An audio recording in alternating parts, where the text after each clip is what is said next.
चलिए अब हम आपकी फिर से next chapter revision class right to information act 2005 से स्टार्ट करते हैं। Right to information act is a very important act for our syllabus as well as for practical life also. Right to information act 2005 में आया था, but luckily आपको बता देता हूँ मैं, इसके अलावा भी right to information act India नहीं दुनिया में 1711 में स्वीडन में सबसे पहले आया था, एंड उसके बाद में 1911 में यूके एंड एक्सेट्रा। इंडिया के अंदर भी 2005 से पहले आ चुका था। 1997 के करीब तमिलनाडु के अंदर आ गया था ये, and then followed by your Maharashtra, Rajasthan 2000 and so on, Goa etcetera सब जगह आ चुका था। 2005 के अंदर ये पूरे ऑल ओवर इंडिया में ऑफिशियली सेंट्रल गवर्नमेंट ने इसको एप्लीकेबल कर दिया था। राइट टू इन्फॉर्मेशन एक्ट का मतलब क्या होता है? Every person who wants to raise the voice as per article 19 and 21 of the Constitution of India, every person has certain rights to freedom of speech. Freedom of speech के right हमारे लिखे गए हैं कॉन्स्टिट्यूशन के अंदर, आपके ये rights लिखे गए हैं। तो अगर आपको बोलने का अधिकार है, पर बोलने का अधिकार तब है ना जब आप अच्छा बोलो। अच्छा बोल कब बोला जाएगा? जब आपके पास कोई चीज की इंफॉर्मेशन है, तभी आप अच्छा बोल सकते हो। अगर नहीं है इंफॉर्मेशन, आप बोल ही नहीं सकते हो। अगर सर इंफॉर्मेशन नहीं है या है का मतलब क्या है? Sir, when I have given you a right of freedom in article 19 and 21 of the constitution, आपको राइट तो दे दिया फ्रीडम का, बट आपके पास इंफॉर्मेशन नहीं है तो आप बोलोगे कैसे? फॉर एग्जांपल, मैं एक रेगुलर क्लास में भी एग्जांपल दिया था। Suppose if I ask you a question without giving any study material, without teaching anything, if I directly ask you question, tell me what is 87A, tell me what is marginal relief, tell me what is right to information act, tell me what is constitution etc.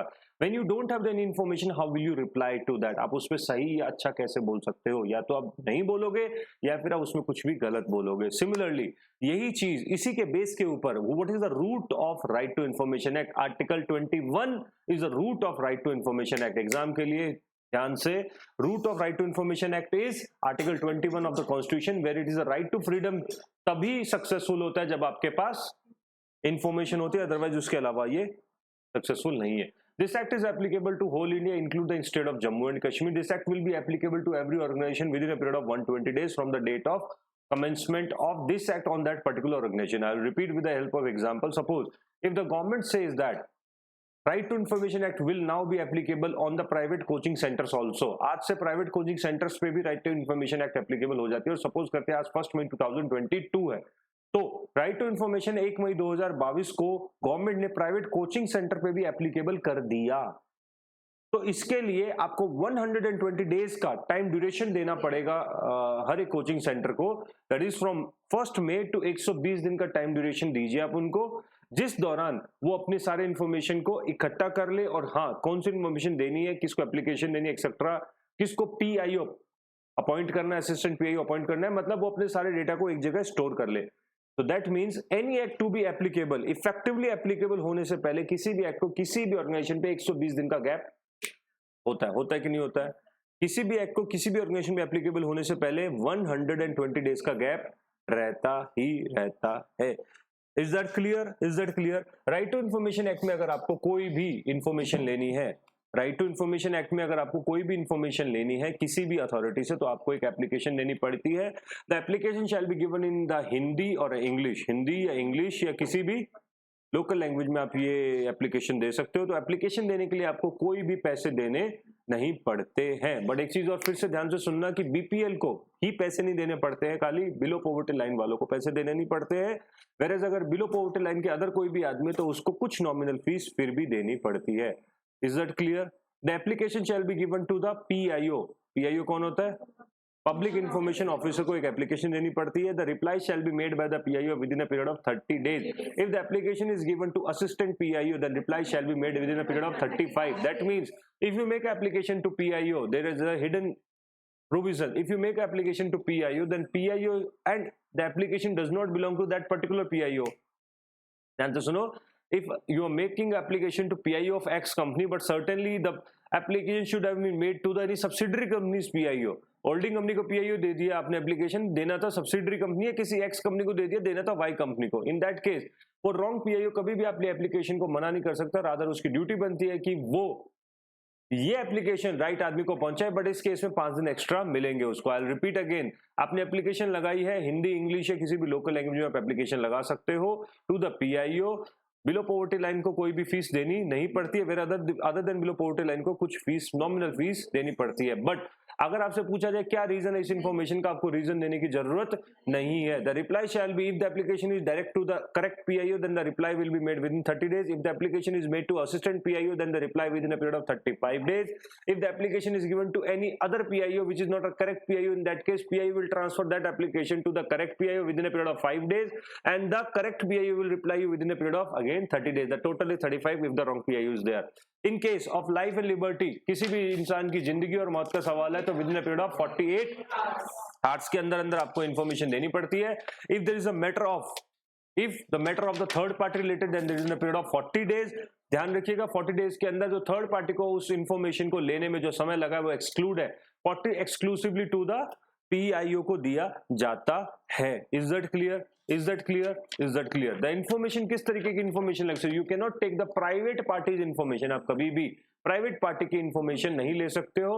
इसमें आप information लोगे public authority. एक बात को ध्यान से सुनो, public authority कौन सी होती है? पब्लिक अथॉरिटी वो अथॉरिटी है which is under the central state government या प्राइवेट एंटिटी का कंट्रोल उस पर नहीं है. Anything which is public, for example आप किसी टाटा या एक्सेट्रा कंपनी की इंफॉर्मेशन लेना चाहते हो, टाटा लिमिटेड की ले सकते हो, but only those information which are available www.mca.com mca21.com पे जो मतलब मिनिस्ट्री के पास जो एप्लीकेशन है वो ले सकते हो. You can not ask that sir आप मुझे ये बताइए कि आपकी फीस कितनी है, आपका कमाई कितनी है, या मैं आपसे पूछूं कि आपके घर का खर्च कितना है, ये बताइए आपकी कमाई कितनी है, आपके सोर्स क्या इनकम का. No, I can't ask to the private person, I can only ask the public information. Public information किस फॉर्म में ले सकते हो? Information can be taken in the form of either in the form of paper, sample, disk, CD, DVD, contract, log book, report, कुछ भी तरीके से आप इंफॉर्मेशन चाहो तो ले सकते हो, प्रोवाइडेड वो इंफॉर्मेशन उस फॉर्म में हो.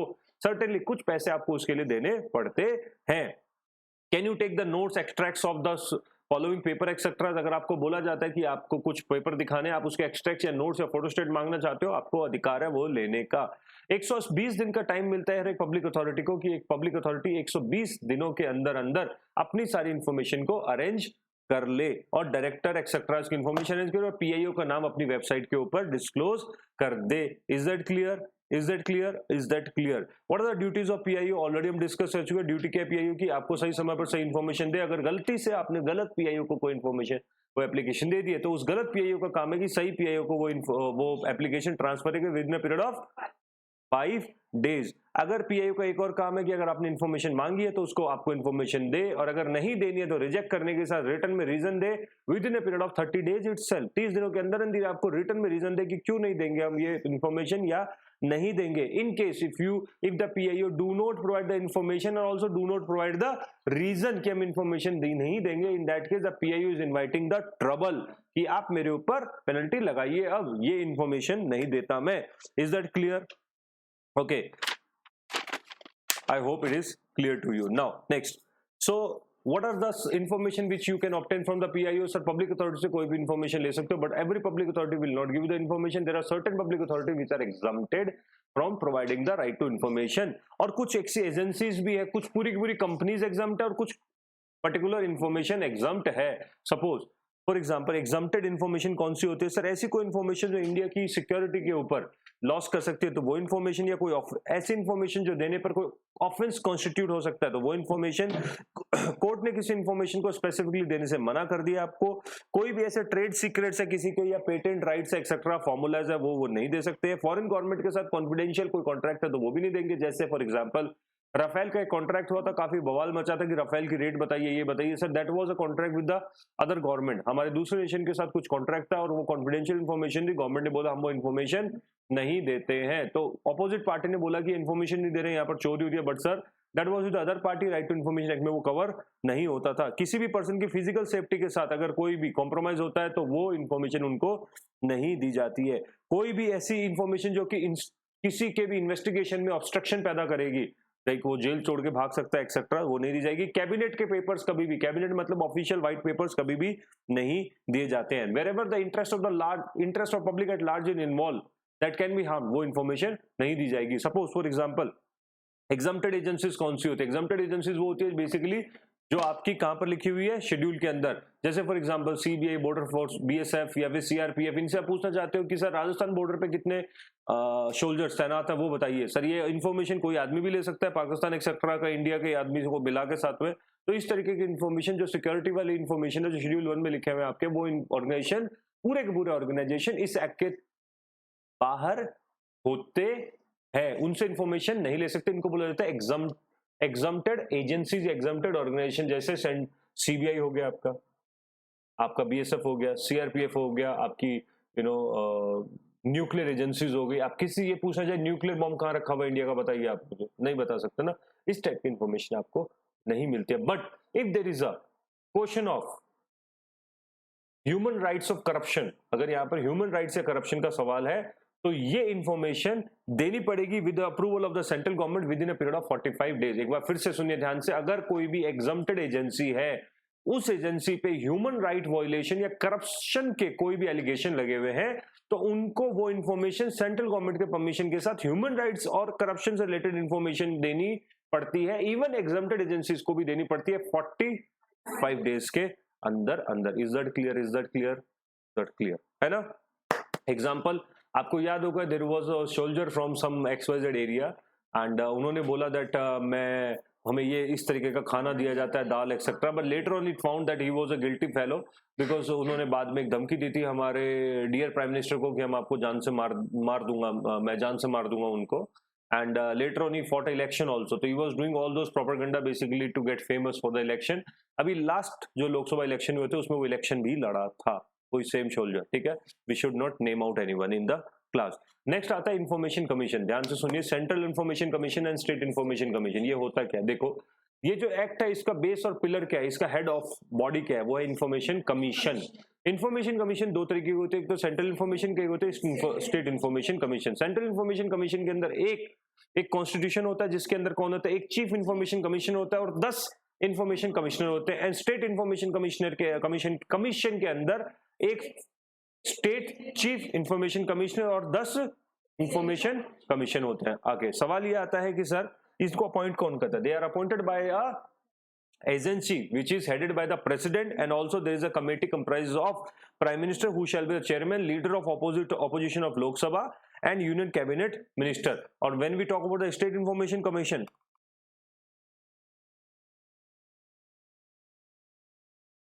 जब हम स्टेट इंफॉर्मेशन कमीशन की बात करते हैं तो स्टेट इंफॉर्मेशन कमीशन जो है वो गवर्न होती है, that is appointed by the governor. यहाँ पर प्रेसिडेंट था एंड साथ ही साथ में यहाँ पर कौन होता है कमेटी में, कमेटी के अंदर chief minister of that particular state is as a chairman, leader of opposition of that particular opposition legislative assembly and also one cabinet minister होता है इसके अंदर। Qualification they shall be by the person of eminent of, मतलब एक अच्छे इज्जतदार आदमी होने चाहिए, करप्शन के उन पे एलिगेशन नहीं लगने चाहिए। इसमें कुछ अमेंडमेंट भी आई थी लास्ट ईयर, मैं बता देता हूँ आपको अमेंडमेंट भी क्या है। साथ ही साथ में एक चीज बताई गई है कि इंफॉर्मेशन कमीशन एक्सेट्रा इनकी जो है टेन्योर कितना होता है, उनकी सैलरी किसके बराबर होती है। ध्यान सुनिए, दे कैन बी रीअपॉइंटेड। ध्यान से सुनिएगा, दे कैन बी रीअपॉइंटेड। लास्ट में भी यही था, फिर अमेंडमेंट के बाद में भी उनको ये लिखा गया they can be reappointed. But amendment से पहले ये था their tenure shall be 5 years और 65 years whichever is earlier. 5 years of tenure और 65 years of age whichever is earlier. But amendment के बाद में इस एज को हटा दिया गया है, बस इतना बोला गया एज में भी prescribed by the government. Government इस चीज को डिसाइड करती है। Is that clear? Okay, next, what are the power of receiving complaints? PIO के पास पावर है कि वो कंप्लेंट्स को ले सकता है। अपील क्या होती है सर इस केस में? अपील ये होती है कि अगर आप कोई भी आदमी aggrieved by the any person who is aggrieved by the decision of the PIO shall apply the first appeal to the senior, that is the management of the PIO within a period of 30 days from receipt of the yes or no। PIO का जो भी reply आता है या reply नहीं आता है तो 30 डेज के एंड में आप उसके मैनेजमेंट को एक कॉल कर दीजिए। Is that clear? अगर यहां पर चाहे तो एक्सटेंशन ऑफ द टाइम चाहे तो मिल सकता है, बिल्कुल मिल सकता है। What is the time limit to dispose of the first appeal? Sir, first appeal should be disposed of within a period of 30 days। Extension allowed है 15 दिन की। इस अपील से आप आगे बढ़ना चाहते हो तो नेक्स्ट अपील कहां जाएगी आपकी? जो हमने अभी पढ़ा था कमीशन के पास, नेक्स्ट अपील जाती है कितने दिनों के अंदर अंदर जाएगी? 90 days from the disposal of first appeal shall be made to CIC और SIC। CIC chief information commission और state information commission, as the case में भी। यहां पर डिस्पोज ऑफ का कोई टाइम ड्यूरेशन नहीं लिखा हुआ है। क्लियर? इसके साथ ही चैप्टर भी आपका खत्म हो जाता है। अगर कोई आदमी गलत तरीके का एलिगेशन लगाता है पीआईओ पे, then he will also invite a trouble. उसके ऊपर भी ट्रबल है, उसको भी पेनल्टी लगती है। क्लियर? इसके साथ ही चैप्टर खत्म हो गया। क्वेश्चंस ले लीजिए।